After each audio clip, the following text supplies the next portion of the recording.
আপনাকে একটা ফটো দেখাবো, যখন কথা এসেছে একটা ফটো দেখাচ্ছি, একটু দেখাবেন সবাইকে, কথা বুঝলেন? কে এটা? আব্বাস সিদ্দিকী করে হতে পারে? আব্বাস সিদ্দিকীর মাথায় তিলক আছে? এখন নেই তখন নেই কথা বলেন, আব্বাস সিদ্দিকীর মাথায় টুপি দিয়ে আবার তিলক দেবে?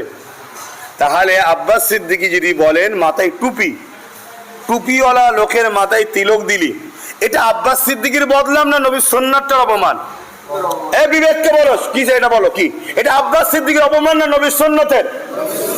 আর এটা করছে টিএমসির লোক। যদি বলেন কি করে বললেন টিএমসির লোক, প্রমাণ যদি চান আমি প্রমাণ দেবো।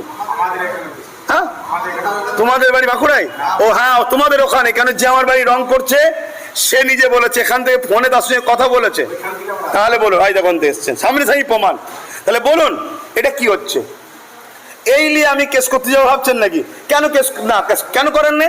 দূর বাবু, কি হবে, সব ওদের লোক, এর বিচার আল্লাহ করবে।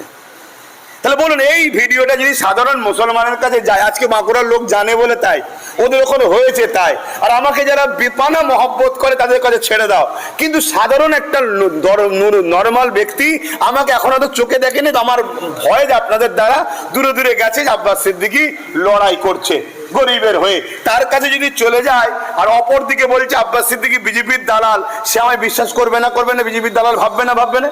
তাহলে বলুন একটা নবীর বংশের আওলাদকে, একটা আলেমকে বিজেপির দালাল যদি কোনো মুসলমান মনে করে, সে কি তার ইমানে আঘাত দিচ্ছে না? তাহলে কিভাবে আমার সমাজের ইমান নষ্ট করছে বুঝতে পারছেন?